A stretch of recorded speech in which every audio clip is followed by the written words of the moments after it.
Göyçayda şəhid Səməd Abdullayevin xatirəsi anıldı.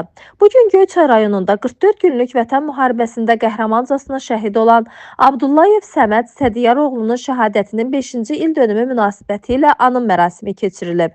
Tədbir rayonun Qaraxıdır kəndində yerləşən qəbristanlıqda şəhidin məzarı önündə baş tutub. Mərasimdə Göyçay rayon icra hakimiyyətinin nümayəndələri, hüquq mühafizə orqanlarının əməkdaşları, şəhid ailələri, qazilər, məktəblilər, ictimaiyyət nümayəndələri və kənd sakinləri iştirak ediblər. Çıxış edən natiqlər Səməd Abdullayevin keçdiyi şərəfli döyüş yolundan bəhs edərək, onun vətənimizin ərazi bütövlüyü uğrunda göstərdiyi igidlik və qəhrəmanlıq nümunələrini xüsusi vurğulayıblar. Bildirilib ki, Səməd Abdullayev ölümündən sonra Azərbaycan Respublikasının müvafiq sərəncamları ilə Füzulinin azad olunmasına görə, Cəbrailin azad olunmasına görə, igidliyə görə və vətən uğrunda medalları ilə təltif edilib. Anım tədbiri çərçivəsində məktəblilər şəhidin xatirəsinə həsr olunmuş vətənpərvərlik ruhunda şeirlər səsləndiriblər.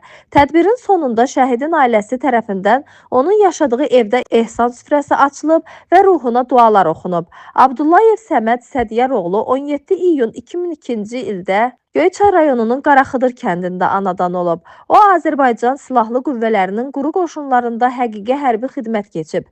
Vətən müharibəsi zamanı döyüşlərdə iştirak edən Səməd Abdullayev 1 oktyabr 2020-ci ildə Füzuli uğrunda gedən döyüşlərdə qəhrəmancasına şəhid olub.